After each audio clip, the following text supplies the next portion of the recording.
Assalamualaikum warahmatullahi wabarakatuh. Perkenalkan, nama saya Tiana Lisa dengan NIM 070113819242006, kelas B Palembang, jurusan Administrasi Publik, angkatan 2019, Fakultas Ilmu Sosial, Ilmu Politik, dalam rangka memenuhi tugas UTS yang berjudul Analisa Penerimaan Negara yang diampu oleh Dr. Lili Erina MSI.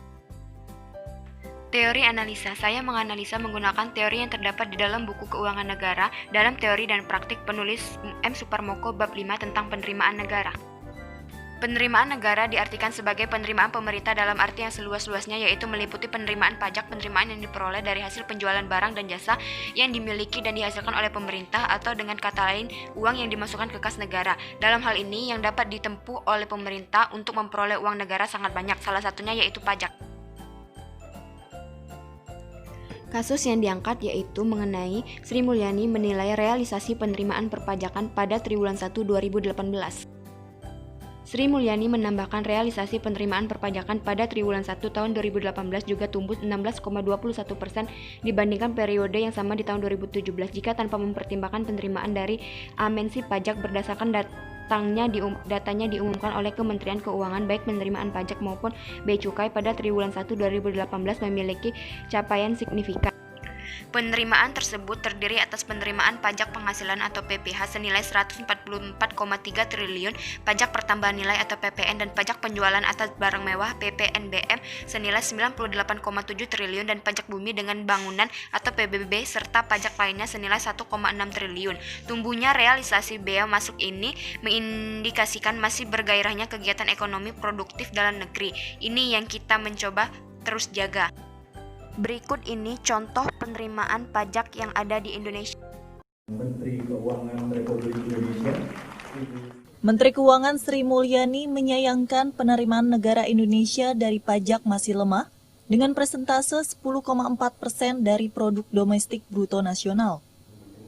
Menurutnya, ketidakseimbangan penerimaan pajak tersebut dilatar belakangi oleh beberapa hal, seperti perekonomian Indonesia yang sebagian besar berasal dari sektor informal, kinerja Direktorat Jenderal Pajak, serta sistem teknologi informasi yang masih harus diperbaiki, hingga pada permasalahan korupsi yang masih terjadi. Namun Menkyu Sri menegaskan hal utama yang membuat penerimaan pajak Indonesia paling tertinggal dibandingkan negara lain adalah kesadaran yang kurang akan membayarkan kewajiban pajaknya. Pajak merupakan salah satu bentuk penerimaan negara yang dapat menyehatkan anggaran pendapatan belanja negara atau APBN. Pasalnya, penting melihat keterkaitan pajak dan APBN dari sisi revenue target penerimaan pajak, target defisit, sisi belanja terutama subsidi, serta seberapa fleksibel defisit tersebut dapat didanai. Masyarakat Indonesia secara umum kesadaran untuk membayar pajak dan kepatuhan membayar pajak adalah rendah. Itu sangat benar. Jadi tadi saya menunjukkan suatu tradisi. Sebelum saya menunjuk kepada rakyat Indonesia mengatakan kesadarannya di dalam membayar pajak atau dalam hal ini kepatuhan membayar pajak rendah, 3 jari saya adalah menunjuk ke saya sendiri. Di sana salah, 3 yang salah di kami. Maka kami memperbaiki diri. Tapi tidak berarti kalau 3 di kami, yang ini tidak betul juga. Yang ini juga tetap ada masalah.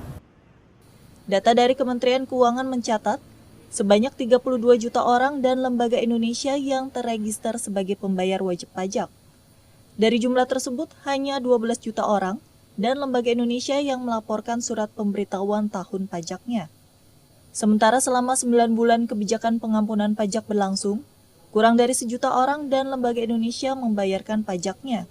Untuk itu, Menkyu Sri Mulyani kembali mengajak wajib pajak untuk dapat melakukan kewajibannya membayar pajak. Karena kewajiban membayar pajak telah diatur oleh konstitusi dan diikat oleh undang-undang. Dari Jakarta, Garnis Giani, Amita Putri, Kantor Berita Antara mewartakan.